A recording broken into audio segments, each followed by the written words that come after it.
ভাই আপনার কাছে আসতে চাই, আসলে কি গুপ্ত শিবিরের মানে যে অভিযোগটি সেই অস্তিত্ব আসলেই আছে কিনা, মানে কোন কোন জায়গায় এই গুপ্ত শিবির রয়েছে তারা কেন প্রকাশ্যে না, মানে আন্ডারগ্রাউন্ড রাজনীতির যে অভিযোগ সেটি থেকে কেন বের হয়ে আসতে পারছে না ছাত্র শিবির? জি, আপনাকে ধন্যবাদ জানাচ্ছি, আমাদের সম্মানিত অতিথি এবং দর্শকদেরকে ধন্যবাদ জানাচ্ছি। গুপ্ত শিবির বা গুপ্ত সংগঠন নামে আমাদের সম্মানিত রাকিব ভাই যে কথাগুলো বললেন, অভিযোগ বলেছেন, এটা আসলে ওনারা মুখস্থ করেছেন। আমার কাছে মনে হয়েছে যে ওনারা পলিটিক্যাল যে এজেন্ডা ঠিক করা দরকার একটি ছাত্র সংগঠনে, সেটা ঠিক করতে না পেরে ওনারা এই এজেন্ডাটা কি নিয়েছেন। তো এক্ষেত্রে আমি একটি গল্প দিয়ে শুরু করতে চাই।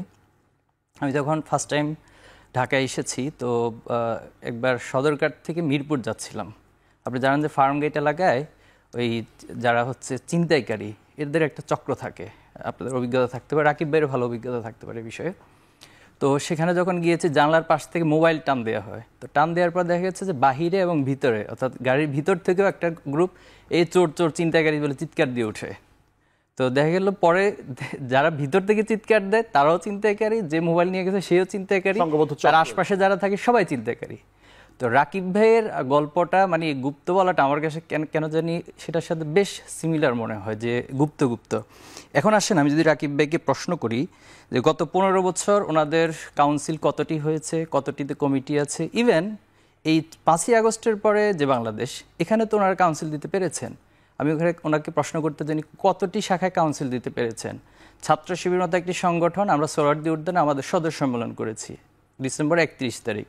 জাস্ট 11 দিনের ব্যবধানে আমাদের 132টি শাখা, সব জায়গায় আমরা কমিটি দিয়েছি এবং কমিটিগুলো আমরা সোশ্যাল মিডিয়া সহ সব জায়গায় প্রচার করেছি।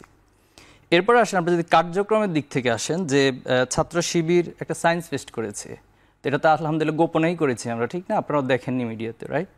এরপর হচ্ছে আমরা সদস্য সম্মেলন করেছি, আশা করি এটাও খুব গোপনে হয়েছে, আমাদের রাকিব ভাই এটা দেখেননি।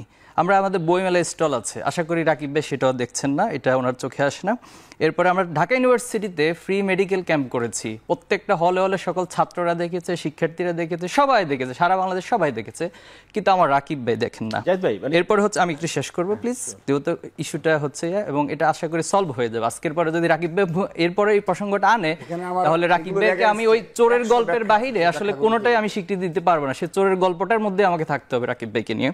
এরপর আমি যেটা বলবো যে আমরা প্রত্যেকটা ইউনিভার্সিটিতে যাচ্ছি, আপনি খেয়াল করবেন, এবং আমরা সরাসরি ছাত্রদের মুখোমুখি হচ্ছি। মিট দ্য ব্রিলিয়ান্টস এবং আস্ক শিবির, নো শিবির, সবগুলো ক্যাম্পাসে আমরা এটা আয়োজন করছি এবং ছাত্ররা আমাদেরকে ইচ্ছা মতো প্রশ্ন করতে পারছে। রাকিব ভাই এরকম কয়টা আয়োজন করেছে উনি বলবেন। দেন আমরা শিক্ষার্থীদেরকে নিয়ে অনেকগুলো বৃত্তি প্রকল্প চালু করেছি, বেশ কিছু প্রোগ্রাম সব জায়গায়। আমাদের প্রত্যেকটা ক্যাম্পাসে আমাদের প্রকাশনাগুলোর প্রদর্শনী হচ্ছে। তাহলে রাকিব ভাই কোন সেন্স থেকে, কোন যুক্তিতে গুপ্ত বলে, এটা রাকিব ভাই ভালো জবাব দিতে পারবে।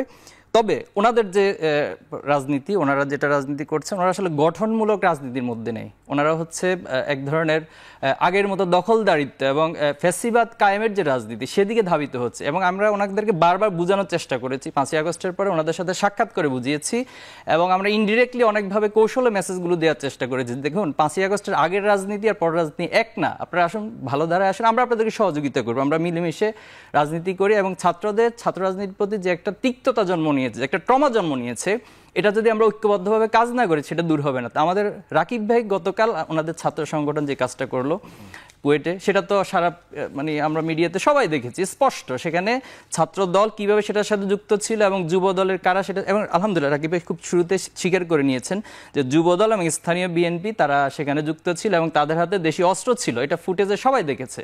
এখন তো আর 1990 সাল 80 সাল না, যেখানে সোশ্যাল মিডিয়া নেই, কারো হাতে মোবাইল নেই, শুধুমাত্র যদি ক্যাশ মানে যেটা ভিডিও ক্যামেরা সেটা ছাড়া কিছু নেই, বিষয়টা তা না। এখন তো সব কিছু সবার কাছে অবারিত।